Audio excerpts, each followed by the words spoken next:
식민지와 전쟁으로 폐허가 된 땅, 대한민국. 그 땅 위에 과학기술의 씨앗을 뿌리며 나라의 경제 발전을 위해 온몸을 바친 개척자들이 있습니다.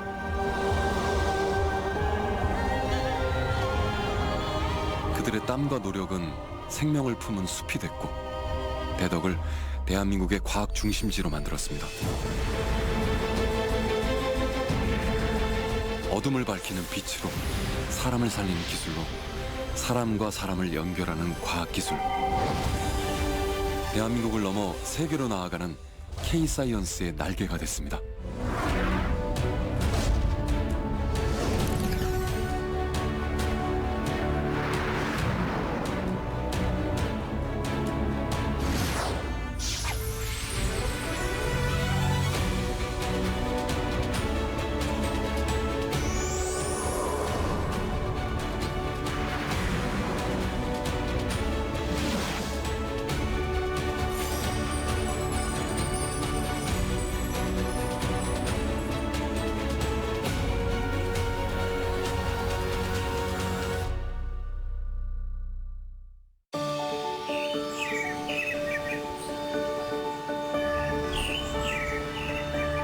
오늘도 평소와 다름없는 아침 풍경입니다. 그게 95년 3월 1일이죠. 그게 거의 한 30년 전 아니겠어요? 30년 동안 매일 이 길을 걸어서 출근한 최성봉 박사. 그의 걸음마다 한국항공우주연구원의 역사가 쌓였는데요. 초창기 한국항공우주연구원의 모습을 그는 생생하게 기억하고 있습니다. 그때는 와보니까 이거 황량했어요. 여기는 지금 잔디밭이 잘 조성돼 있지만 그때는 잔디밭도 없고 진흙땅, 그리고 바로 저 본관 건물 하나, 그리고 내 기억으로는 저기에 보이는 그 이제 항공 조립동 하나, 그리고 이제 이 본관 건물 뒤에 조그마한 기숙사가 하나 있어요. 지금은 없어졌지만 그 정도였어요. 하나하나 건물 세울 때 다 제가 이 눈으로 봐온 산 증인 중에 하나입니다. 한국항공우주연구원과 함께한 30년. 정지궤도 위성의 개척자 최성봉 박사의 이야기를 들어봅니다. 우리나라 과학기술의 중추 역할을 담당하는 대덕 연구단지가 착공 20년 만에 준공됐습니다. 이 가운데 50%가 연구시설지로서 지금까지 한국표준과학연구원 등 정부출연기관과 민간연구기관, 국가기관, 투자기관, 교육기관 등 33개 기관이 입주해 있고, 대덕 연구단지의 자리를 잡은 한국항공우주연구원은 항공우주기술 개발로 국가 발전에 기여하는 항공우주 전문 연구기관입니다. 저희 항공우주연구원이 89년에 개원을 했는데 처음에는 우리가 우주기술이라고 해서는 위성을 하지 않았어요. 초창기에는 항공에 집중을 했고, 우주 관련 연구는 당시 우리나라가 도전하기엔 너무 크고 어려운 분야였는데요.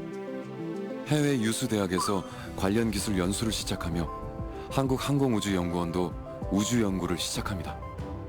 그 89년에 우리 최순달 교수님이 이끄셨던 그 학생들하고 그분이 그 영국 서레이 대학에 가셔가지고 이제 인공위성 기술을 전수 받아가지고 이제 위성을 띄우시게 됩니다. 그게 89년이에요. 그걸 우리별 1호라고 이제 칭하는데 그게 우리나라에서는 획기적이었죠.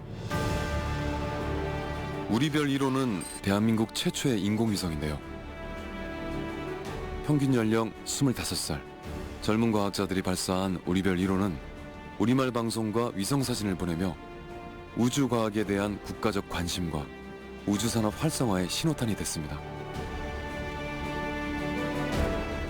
그때 저도 이제 신문이나 언론을 통해서 그거를 접하게 되죠. 그래서 이 기술은 참 앞으로 미래가 있는 기술 같다라고 저도 관심을 갖기 시작했어요. 그래서 제가 이 연구소로 오게 된 계기가 됐습니다. 인공위성 제작의 꿈을 안고 항공우주연구원에 들어온 젊은 과학자 최성봉. 그러나 현실은 녹록지 않았는데요. 우리별 1호를 성공적으로 발사했지만 우리나라는 독자적인 기술력이 부족한 상황이었습니다. 30여 년이 흐르며 우주 강국 반열에 오른 대한민국. 최성봉 박사를 비롯한 개척자들이 만들어낸 결과입니다. 95년, 6년만 해도 우리나라 우주 기술은 그렇게 이게 선진국 대열 근처에도 못 가는 기술이죠. 우주 기술이라 봐야 아주 그 펜슬 로켓, 과학 로켓 정도였어요. 근데 유장수 박사, 우리 선배님이 위성을 이제 꿈을 꾸고 위성 개발을 시작한 거예요. 유장수 박사를 필두로 한국항공우주연구원도 다목적 실용 인공위성에 도전하는데요. 우리별 이론은 순수하게 과학기술 위성이에요. 그리고 교육용. 그랬는데 이제 국가적으로도 이제 실용위성이 필요한 거예요. 그거는 이제 국토 관리를 위해서 국토 자원 관리, 그다음에 지리 정보 이런 것 때문에 여러 정부 부처에서 수요가 제기된 걸로 알고 있어요. 아리랑 1호는 우리나라 최초의 다목적 실용 인공위성인데요. 정밀지도 제작과 해양 환경 관측 등 효율적인 국토 관리에 필요한 자료들을 수집하다가 2008년 2월 20일 임무를 공식 종료했습니다.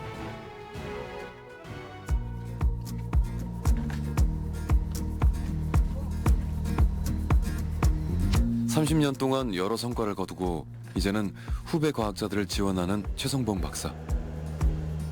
유장수 박사에 의해 시작된 우리나라 인공위성의 역사가 후배 과학자들에 의해 계속 발전하길 바라고 있습니다. 이 장비는 우리 연구원에 역사가 있는 장비야. 그대로 우리 역사를 담은 장비인데 이게 이제 아리랑 위성 1호를 처음 항공연에서 개발할 때 이제 그때 이제 시설이 완비된 이제 이 장비인데 이걸 뭐 하는 거냐면 실제 궤도 환경을 테스트하는 거지. 그래서 이 안에는 진공하고 극저온을 이제 형성해가지고 실제 위성이 궤도에 있을 때 어떻게 잘 견디나 이런 걸 테스트하는 장비라고. 아리랑 1호를 성공적으로 발사하고 새로운 과제를 맡았던 최성봉 박사. 더 발전한 다음 위성을 위한 고민이 시작됐습니다. 우리별 1호부터 그다음에 이제 점차적으로 아리랑 1호 이렇게 됐는데 어느 나라든 위성 이제 기술의 발전사를 보면 그렇게 갑니다. 과학기술 위성에서 저궤도, 그다음에 정지궤도, 그다음에 더 나가서 우주 탐사 이렇게 가게 됩니다. 그러니까 어차피 가야 하는 길이에요. 그래서 이제 정지궤도가 그 길목에 있는 거고. 최성봉 박사가 도전한 건 바로 정지궤도 위성인데요. 정지궤도는 인공위성의 주기가 지구의 자전주기와 같아서 지구에서 봤을 때 항상 정지하고 있는 것처럼 보이는 위성을 말합니다.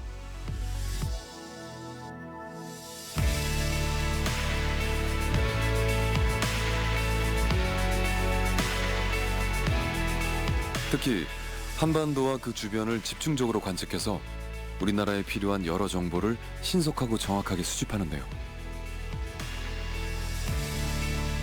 그가 이런 정지궤도 위성에 도전한 이유가 있었습니다.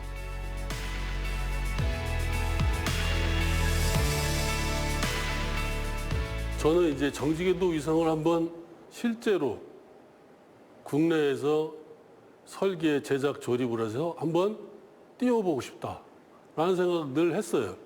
일본에는 정지궤도 위성이 있어요. 기상관측 위성이.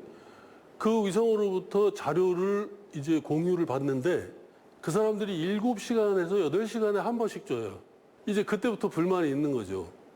그래서 얼마만큼 받아야 되냐 그랬더니 최소한 1시간 단위에 한 번씩 받아야 된다 그러더라고요. 아, 그러면은 기상청 분들과 우리나라 최초의 정지궤도 위성을 한번 만들어 보면 되겠다라는 생각을 해서 이제 이 사업을 시작한 게 그게 계기가 됐죠.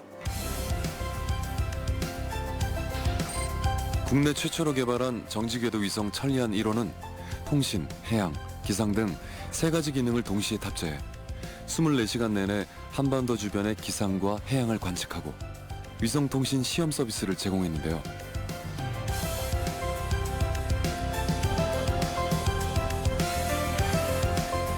이로써 우리나라는 세계 7번째 기상관측 위성 보유국이 됐습니다.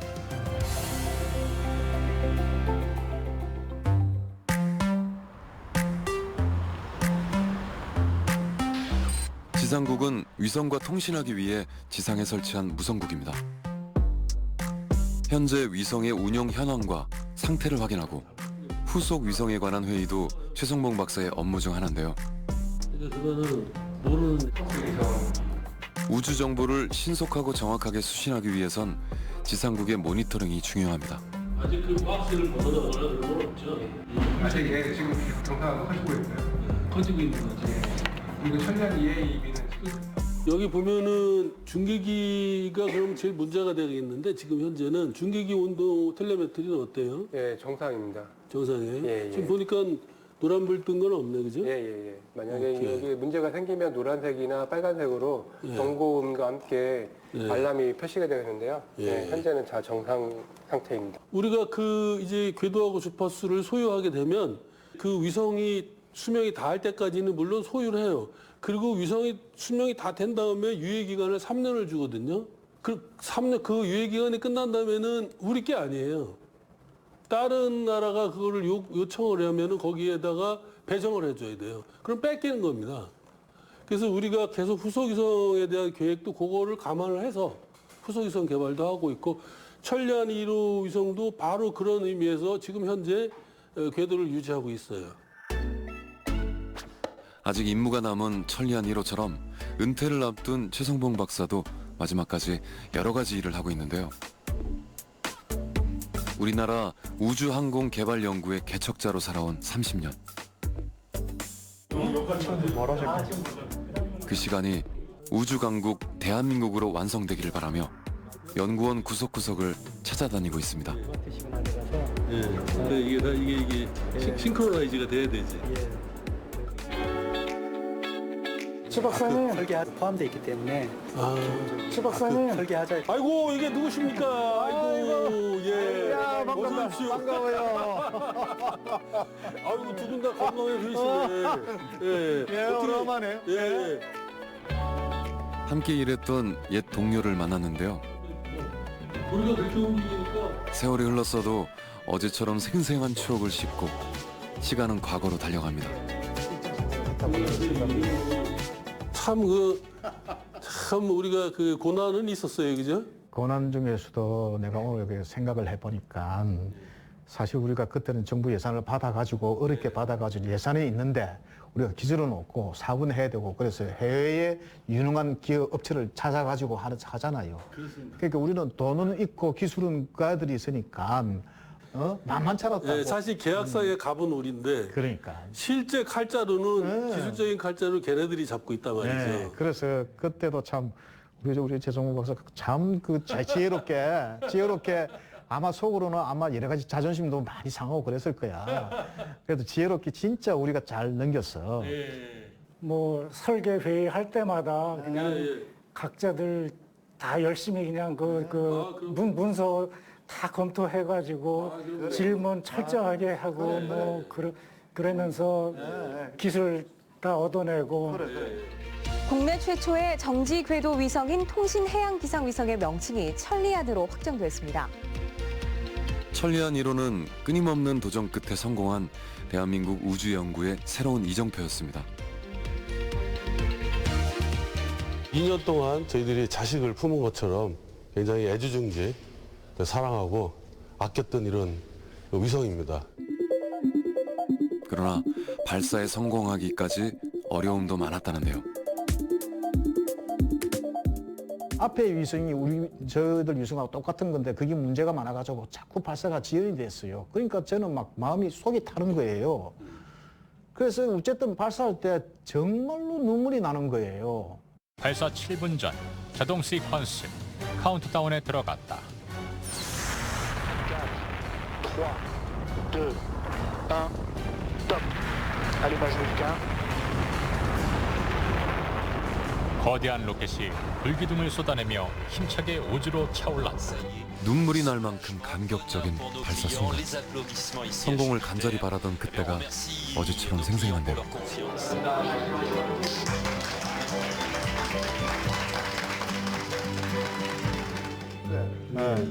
그 시절 사진을 보며 추억을 나누는 오래된 동료들.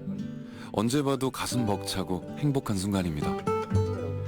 그렇게 함께 울고 웃었던 그들의 삶은 대한민국 항공우주연구의 역사가 됐습니다. 평소에는 제가 애국심을 갖고 있는지 몰랐어요. 근데 외국에 가서 외국 애들이랑 이 문제로 옥신각신하게 되고 어차피 뭐 얘기를 하다 보면 그렇잖아요. 어느 순간 나도 모르게 이제 뭐라 그럴까 국가를 위해서 싸우고 있는 것 같은 느낌이 들더라고요. 이게 DNA에 그래도 애국의 DNA가 있구나. 외롭고 고단한 개척자의 삶. 함께 울어줄 동료가 있어서 그 어려운 시간을 버틸 수 있었는데요. 그들이 걸어온 길은 후대 과학자들의 나침반이 되고 애국의 DNA를 다시 이어가는 연결고리가 될 것입니다.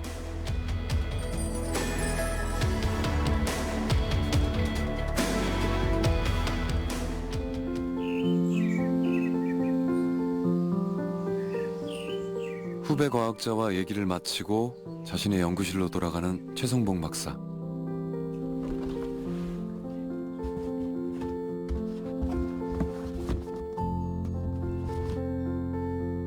은퇴가 얼마 남지 않아서 미리 이 짐을 정리하고 있는데요.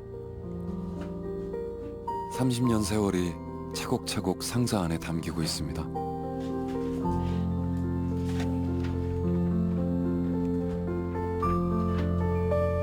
그의 시선을 잡는 오래된 사진들.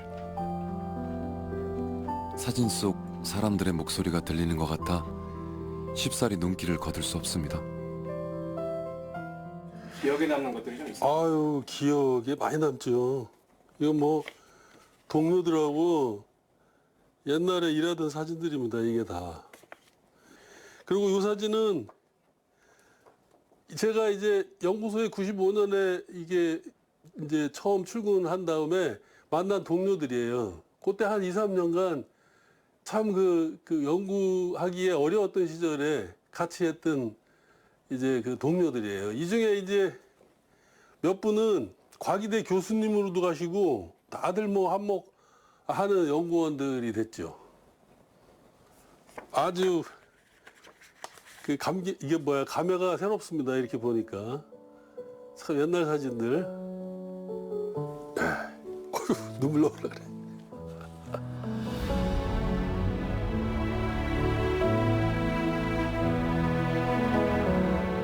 항공우주연구의 불모지였던 대한민국 최초로 정지궤도 위성 천리안 1호를 발사한 최성봉 박사.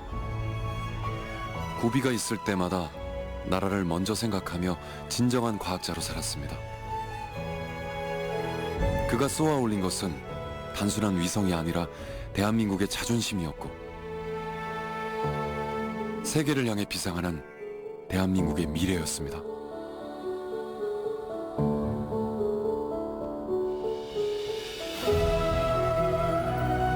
(30년간) 몸담았던 연구실을 떠나지만 그의 마음은 언제나 인공위성과 함께 우주를 날고 있겠죠.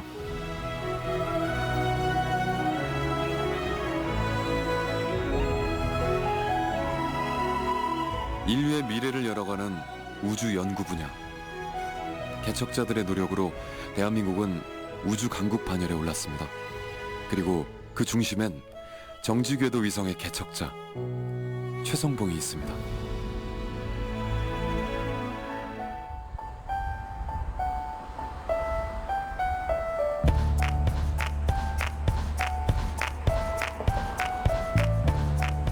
(40년을) 일을 했습니다. 40년간 일을 했고요. 왜 이 앞으로는 차 타고 많이 지나다니긴 하는데 제가 은퇴한 지가 10년이 넘었으니까 자주 안 오게 되는데 오래간만에 오니까 감개가 무량합니다. 당연히 제가 일을 했던 장소가 생각나죠. 연구 6동이나 11동 같은 데서 실제로 이동통신 연구 개발을 할 때 그 건물에서 밤늦게까지 일하고 그런 추억이 많으니까 그런 건물들이 많이 생각납니다. 한국전자통신연구원에서 이동통신 분야를 개척한 한기철 박사. 그의 이야기를 들어봅니다.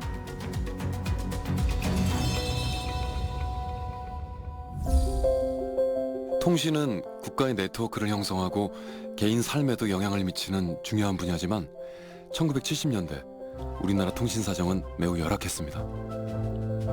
하지만 경제 성장과 함께 국민 생활 수준이 향상되면서 전화 수요가 폭발적으로 증가했는데요.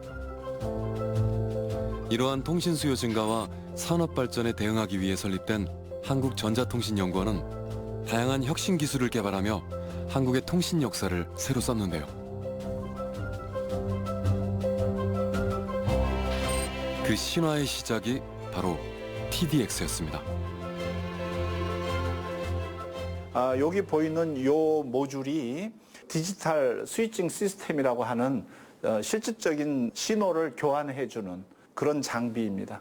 그러니까 옛날에 교환수 아가씨들이 앉아서 여기서 오는 신호 하나를 예를 들면 이쪽 장비에다가 꼽아서 이걸 사람이 손으로 다 했고요. 이건 모두 디지털이니까 우리가 버튼으로 뭐 전화번호를 누르면 그 숫자를 디지털 신호로 다 받아서 이 컴퓨터가 그 해당된 쪽으로 그냥 연결해주는 그런 장치입니다.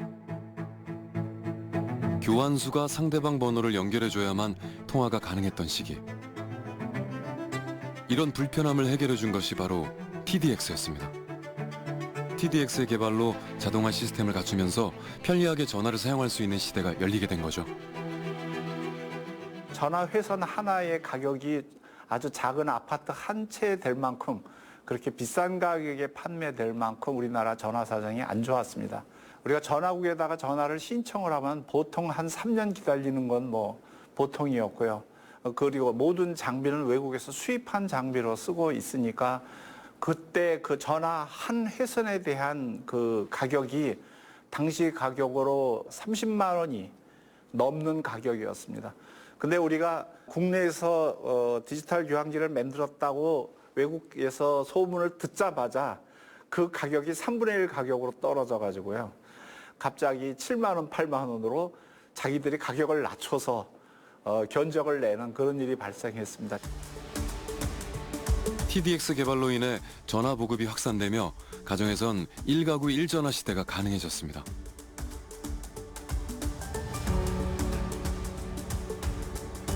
또 시외 전화망과 국제 자동 전화 서비스가 개시되면서 통신 관련 산업도 크게 성장했는데요.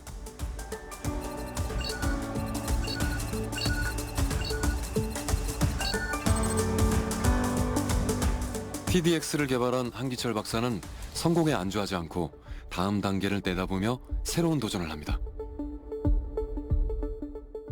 88 올림픽이 끝나고 나서부터 이동전화에 대한 수요가 폭증을 하니까 당시에 이동전화는 지금 1세대라고 말할 수 있는 아날로그 전화인데 이게 이동 중에 가다가 끊어지고 그나마 끊기지 않고 연결이 되면 다행이고요.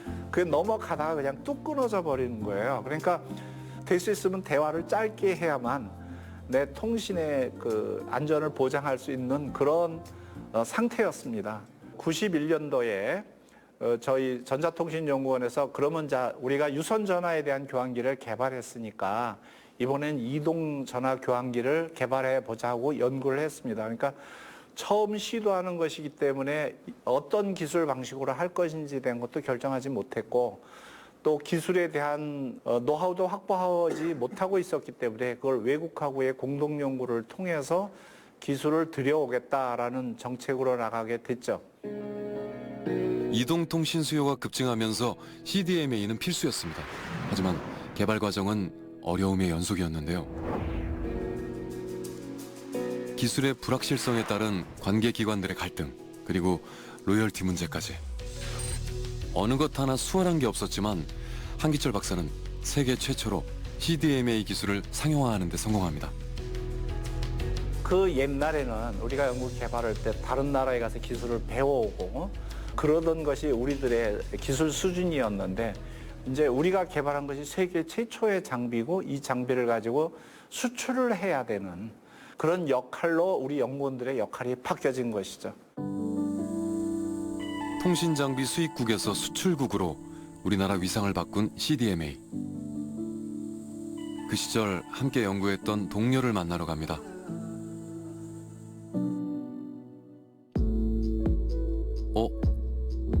여긴 어딘가요? 마치 미술관에 온 것 같은 느낌입니다.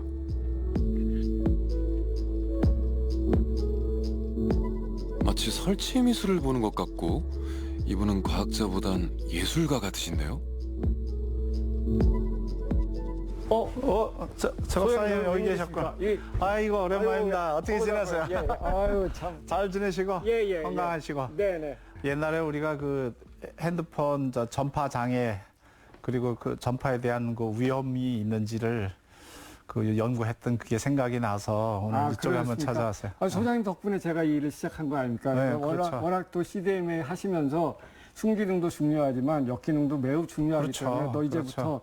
역기능 해라. 그때 제가 네. 이렇게 숨어서 하는 일 별로 하기 싫은데 그랬는데 그래도 이게 굉장히 국가적으로 중요하다라고 네. 하셔서 이 일을 진행하도록 이렇게 하셔서 벌써 지금 한 20년이 넘었습니다. 그렇죠. 네. 이곳은 무선 전파의 역기능을 연구하는 곳인데요. 통화 품질을 위한 전파 장애와 사용자를 위한 전자파 노출량 등을 테스트하며 이동통신 전반에 걸친 불안 요소들을 탐색하고 있습니다.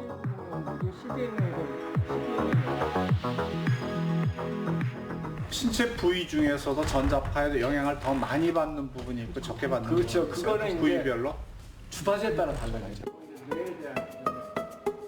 그나저나 한 박사님, 오랜만에 만나서도 연구 얘기만 하시네요. 네, 그런 열정이 우리나라를 통신 강국으로 만든 원동력이겠죠? 개인적으로 뭐 어디서 사석에서 만난 거 말고요. 연구소에서 이렇게 나란히 앉은 거는 뭐 10년이 넘은 것 같은데요. 실장님 모시고는 저희 처음인 거예요. 네. 또 이렇게는 별로 친하지 않아서 오늘 이렇게 같이 대화를 아니 친합니다. 최 씨구나 같은. 아니 최영도 박사님, 이명 박사님 다 자꾸 이렇게 친하죠. 선을 그리시면 안 되는데.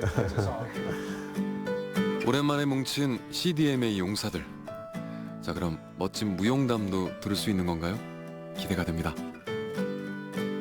그 80년대 이건 그 뭐 신문에도 나오고 굉장했던 사건이었는데 그때 그 낙뢰 번개가 터져가지고 번개가 때릴 때마다 시스템이 확 죽어버리는 거예요. 그 동네 사람들이 볼 때는 뭐 이런 거를 깔아놨어. 뭐 비만 오면 다 죽어버려. 예. 뭐 번개만 치면 다 죽어버려. 그래서 이제 그쪽을 달려갔죠. 그러니까 뭐 출장 신청도 못 내고 지갑에 현금이 있어야 되는데 현금을 챙길 시간도 없고 이제 뭐 시외버스 타고 해서 갔어요. 삽을 들고 땅을 몇 미터를 진짜 파가지고 1미터 이상을 파서 접지판을 비는 줄줄 오는데 그 삽으로. 그 당시에 이제 그런 일들을 겪으면서 이제 그 문제점을 해결하게 됐는데 그 당시에는 규격이 어떻게 됐는지도 모르고 그냥 접지판 묻었으면 됐다. 뭐 그런 일이 좀 생각이 났습니다. 결국 삽질로 해결하셨어요. 그렇죠. 삽질을 했어요 그때. 결국 삽질. 네, 그렇게 문제 해결을 위해 열심히 뛰어다니신 박사님들 덕분에 우리 모두 편하게 소통할 수 있는 거겠죠? 무에서 유를 창조하며 동고동락했던 대한민국 이동통신 연구의 개척자들입니다. 소장님과 저하고 이제 1대1로 얘기를 하면서 식사를 하게 됐었는데 그때 당시 딱 한 가지 기억에 남는 것 중에 하나가 뭐가 있냐면 개인 방송 한 20년 정도 넘었을 거예요. 앞으로 개인 방송이 굉장히 중요하게 뜰 거다라고 저한테 막 말씀하셨거든요. 우리가 기술만 열심히 연구하는 게 중요한 게 아니라 콘텐츠가 뭔지 아니면 서비스가 뭔지 그거를 열심히 저한테 막 말씀하시면서 앞으로 어떻게 될 거야 라고 하는 서비스가 뭐가 될 거야 라고 하는 어떤 비전어리 역할을 상당히 많이 하셨던 것 같고요. 항상 남보다 한 걸음 앞서 미래의 통신을 연구하던 한기철 박사. 그가 개발한 CDMA 이동전화는 3G와 4G로 이어지며 세계 어디에서도 자신의 휴대전화를 쓸 수 있게 만들었습니다.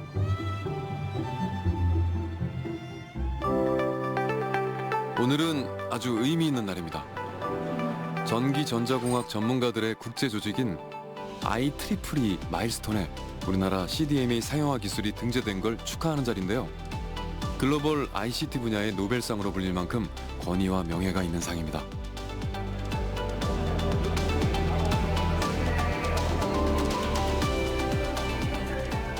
옛날에 우리가 CDMA 통신 시스템을 개발해 놓고 우리가 정말 큰 일을 했다라고 자랑은 많이 했습니다만은 그 학회에서 그 기술의 가치를 인정해 준 사례는 별로 많지 않습니다.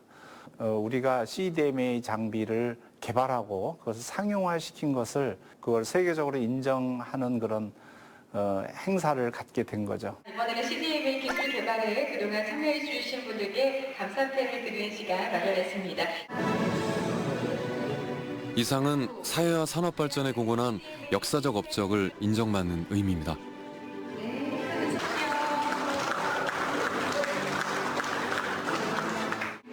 감사패 한기철. 이하 감사한 내용을 동일합니다. 박수 부탁드립니다. 고맙습니다. 네, 역시 감사. 한 박사님 진심으로 축하드립니다. 우리나라를 이동통신 강국으로 만든 개척자들, 네, 모두 멋지십니다. 공식 행사가 끝나고 역사관을 둘러보는데요. 올해 4월 문을 연 이곳은 대한민국을 정보통신기술 강국으로 이끈 성과물과 연구 역사를 전시하고 있습니다. 한기철 박사 이름도 보이네요. 여기서 뽑아낸 거기 때문에. 김대식 여기 있네. 네? 여기가 없다. 여기 있잖아, 여기. 이름 찾기 하는 거예요? 그 당시에 그냥 사인이 저거였잖아요. 조철 박사 있어요. 좀 크게 썼을 거예요. 이거 할 때 뭐 이런 거 귀찮게 하나 했는데 진짜 잘해놨어요. 그렇죠, 이거밖에 안 남잖아요. 이거 본인들이 사인을 한 거기 때문에 정말 몇 년 만에 이렇게 여러 사람들이 한 자리에 모이게 됐는데 그렇게 모이다 보니까 반갑고 우리는 서로 간에 많은 도움을 줬던 좋은 관계를 가졌던 사람들이었다라는 것을 다시 한번 깨닫게 되고요. 그런 걸 통해서 다시 만난 그분들과의 시간이 너무나도 소중한 시간이 되었습니다. 오랜만에 연구원 아들이 이곳저곳 둘러보고 사람들도 많이 만났는데 박사님 오늘 기분은 어떠셨나요? 아우 다시 여기로 오니까 옛날 생각이 나고요. 이렇게 새롭다는 생각이 새로운 생각들이 하나씩 나네요. 비록 몸은 떠났지만 추억은 오랫동안 눈에 선하겠죠. 지금도 기억되는 게 이제 연구소 마지막 그 퇴직서를 쓰고 이제 뭐 이렇게 사인 받는 것들이 있어요. 그래서 이제 그런 걸 다 하고 마지막 차를 여기서 끌고 나가면서 이제 나가면 다음번부터는 들어올 때 함부로 못 들어오는 문이 안 열리는 이제 그런 상태가 되기 때문에 오늘이 마지막 날이로구나 그래서 셀프 카메라로 사진 한 장 찍고 여기로 나갔던 그런 생각이 납니다. 늘 새로운 일에 도전하며 살아온 40년 그리고 한 발 앞서 미래를 준비한 개척자 한기철 박사. 그의 하루하루는 대한민국 이동통신의 역사가 됐고 새로운 기술을 열어주는 이정표가 됐습니다.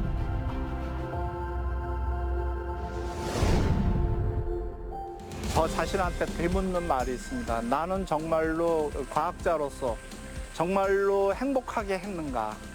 나는 이것이 좋았고 이런 연구 생활 자체를 내가 즐겼다. 내가 만약에 다시 태어난다면 나는 연구자가 되고 또 평생을 바치는 일을 다시 할 거라는 그런 자신감을 가지고 있습니다. 누구보다 행복했던 디지털 이동통신의 개척자. 그의 이름은 한기철입니다. 1960년대 국가적으로 과학연구 투자가 확대되면서 국민 건강의 중요성이 대두되고 생명공학 연구도 시작됐습니다. 특히 1985년 한국과학기술연구원의 유전공학센터가 설립되면서 과학자들의 역할이 중요해졌는데요. 1987년 미국 유학을 마치고 귀국한 유양숙 박사도 그중 한 사람이었습니다.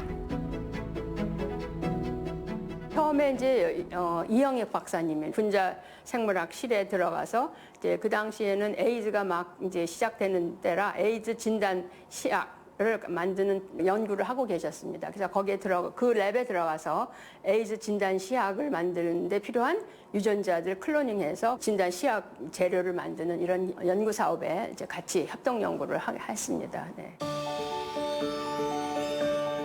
1990년 유전공학 연구소가 대덕 연구단지에 새롭게 털을 잡으며 본격적인 유전공학 연구 시대가 열렸는데요.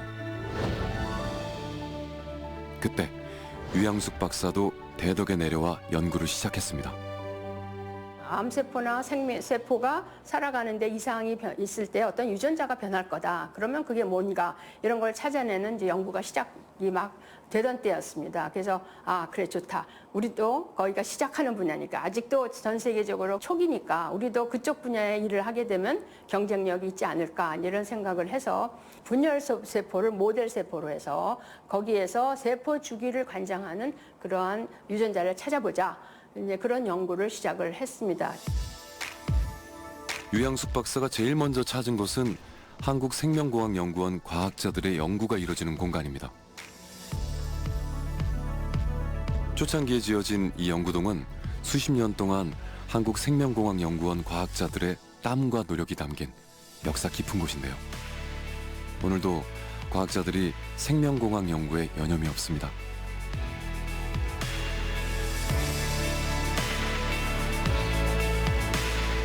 유양숙 박사가 첫 연구를 시작한 곳도 바로 여긴데요. 오랜만이지만 기억은 생생합니다. 이쪽은 다 박사님들 연구실이고 이제 이쪽에 맞은편에 이제 실험실로 실험 테이블 이쪽에 있고 여기서 저희 직무를 받습니다. 얼마 만에 오신 거죠? 오래간만이죠. 그러니까 퇴임한 지 10여 년이 넘었으니까 10년 됐을까요? 유양숙 박사가 쓰던 연구 장비들이 곳곳에 그대로 남아 있습니다.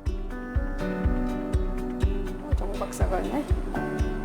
여기 있는 장비들은 세포 배양하는 주로 장비하고 냉장고. 외부 온도가 좀 많이 변하면 어떤 때는 영향을 받아가지고 온도 유지가 힘든 경우도 있습니다. 특히 저희가 이제 초창기 여기서 그 분열 효모 돌연변이 찾는 연구를 할 때 온도 민감한 돌연변이를 찾아야 돼서 30도 미만에서 길러야 되는데 그 당시 여름에 에어컨이 잘 안 나와가지고 이 인큐베이터가 뭐 35도, 6도로 막 올라가서 돌연변이가 다 죽는 이런 기도 했습니다. 유양숙 박사가 효모 분열 돌연변이 세포 연구를 통해 특정 유전자의 돌연변이 세포가 암을 유발할 수 있다는 걸 밝혔는데요. 당시 이 연구는 국가적으로도 중요한 핵심 사업 중 하나였습니다. 이 프로젝트는 저희가 이제 G7 프로젝트라고 해서 한 10여 년 동안 꾸준히 이렇게 하면서 돌연변이도 만들어냈고 세포 주기에 관련한 중요한 유전자라고 생각하는 거를 이제 가지고 상세한 연구를 해서 좋은 논문도 내고 국제적으로 그 분열 효모에 대해서 그 돌연변이를 가지고 연구하는 팀들이 많이 있습니다. 이제는 자기네들이 스스로 만들기 이전에 여기 이제 돌연변이 뱅크가 있으니까 그걸 하나씩 이제 사서 자기 연구에 쓰는 이런 것들을 하고 있습니다. 그래서 균주를 이제 파는 거죠.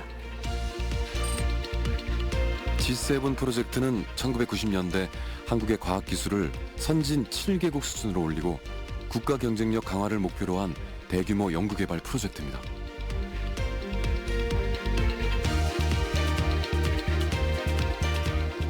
생명공학 프로젝트도 그중 하나였는데요. 유양숙 박사의 연구가 좋은 성과를 내면서 한국의 생명공학 분야를 한 단계 업그레이드 시켰습니다.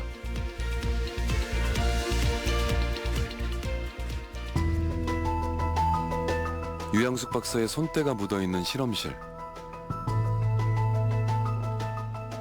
지금은 한참 어린 후배 과학자들이 자리를 지키며 유양숙 박사의 연구를 이어가고 있습니다. 일을 하시는데 안녕하세요. 예, 오늘 무슨 일 하고 계세요? 오늘은 서브 클로닝 하려고 PCR 지금 준비 중에 있었습니다. PCR하고 예, 잘 돼요? 네, 실험 자체는 문제 없이 잘 진행되고 있고 오늘 또 실험 결과를 봐야 또 알 수 있을 그렇죠. 것 같아요. 예. 오랜만에 방문한 실험실. 후배들에게 이것저것 궁금한 것도 물어보고 후배들도 애정어린 조언을 하는 유양숙 박사의 말을 경청합니다. 조금 큰 거였는데 조금 큰 거였는데 그런데 유 박사님, 연구실 분위기도 많이 달라졌나요? 뭐 이런 기본적인 것들은 다 똑같은데 이제 새로운 장비들이 많이 이제 업그레이드되고 슬림화되고 그래서 굉장히 빠르게 이게 데이터들을 얻을 수 있을 것 같아요. 지금 보니까 저것도 팩스 같은 것도 굉장히 그때는 팩스가 저런 기계는 세포 분석하는 기계는 한 대밖에 없었어요. 어느 랩에 하나 있어가지고 거기에 다 어떤 특정한 사람이 그러니까 맡아서 했지 분석을. 근데 지금은 다 연구원들이 각자 할 수 있으니까 빠르고 좋죠. 네.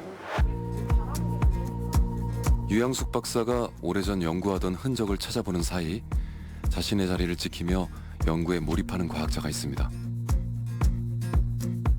그런데 이분은 유양숙 박사와 각별한 인연이 있다고 하는데요. 안녕하세요. 안녕하세요. 오래간만이에요.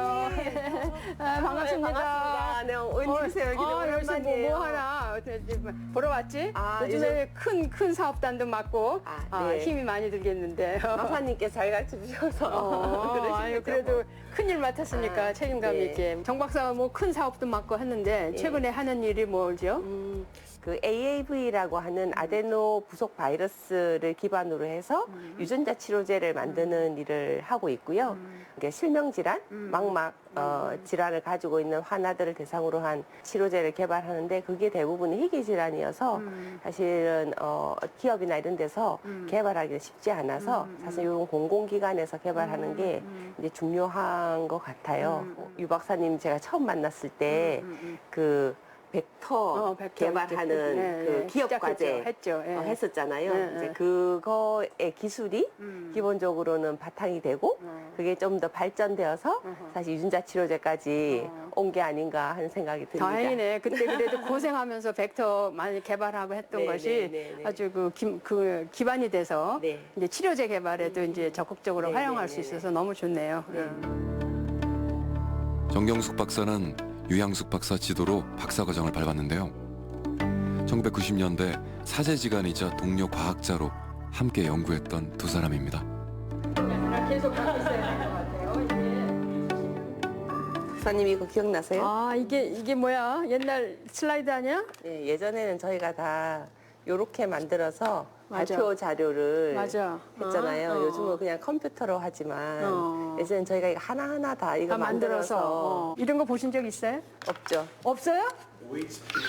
OH 필름 전에 이거를 사진을 이렇게 슬라이드를 만들어요. 네거티브죠. 원래 인화에. 그럼 이거를 슬라이드에서 프로젝트에다 투여치라면 이게 이제 커지는 거죠. 오랜만에 옛 이야기를 나누는데요. 유 박사님, 그때는 뭐가 제일 힘드셨나요? 시약 같은 것들이 이제 초기에는 외국에 다 주문하는데 일주일은 뭐 감지덕지하고 한 달 정도 걸려야 되니까 하던 거를 멈춰야 돼요. 또 한 가지 이제 외국의 기계를 이제 다 사야 되는데 그러면 그 망가졌다 어디가 고장났다 그러면 와서 서비스를 해줘야 되는데 그게 또 늦고 그러면 또 기다려야 되고 부품이 없으니까 가져오는데 뭐 한 달 걸리고 그런 불편한 점이 있었죠. 석사학위를 하고 이제 대전에 이제 연구원으로 가서 이제 거기서 학위를 한다라고 이제 기대했었을 때의 대전은 제가 대전을 안 와봤었기 때문에 그 당시에 그냥 부산하고 비슷하겠지라고 생각했는데 왔는데 여기는 정말 연구단지만 있고 아무것도 없는. 그렇죠. 아무것도 없었지. 90년대 이게 지어지면서 여기가 그냥 허허 벌판에서 우뚝하게 이제 하나 섰지만 지금 이렇게 많이 발전한 거 보면 과학기술뿐만 아니라 이 주변 환경도 엄청 좋아진 거죠. 힘든 환경에서도 유양숙 박사는 분열 효모를 통한 돌연변이 세포를 발견하며 국내 과학계에 큰 획을 걷습니다. 그리고 세계적인 생명공학 연구의 흐름도 놓치지 않고 있었는데요. 한 사람의 DNA, 유전체를 다 분석하는데 1990년부터 이미 유럽하고 미국을 중심으로 해서 여러 나라들이 하고 있었습니다. 막 이제 G7이 한 9년 차 될 때쯤에 우리나라에서도 유전체 연구를 해야 되겠다 하는 이제 그 붐이 일기 시작했습니다.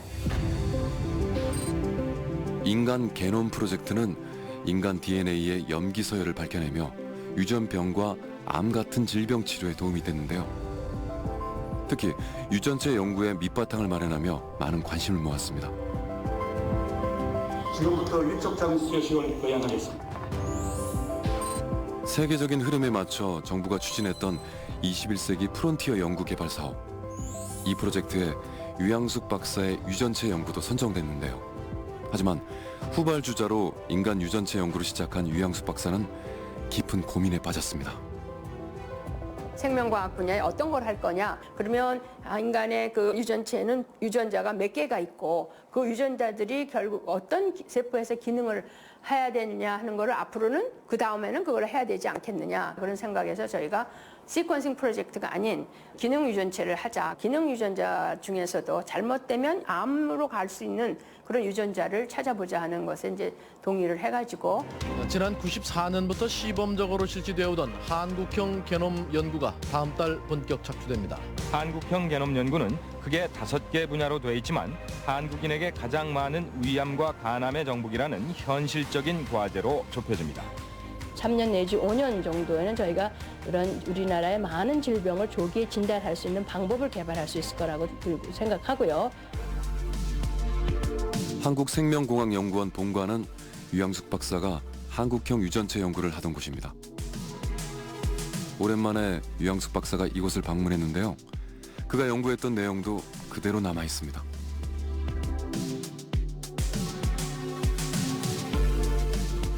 그런데 오늘 누굴 만나러 왔다는데요.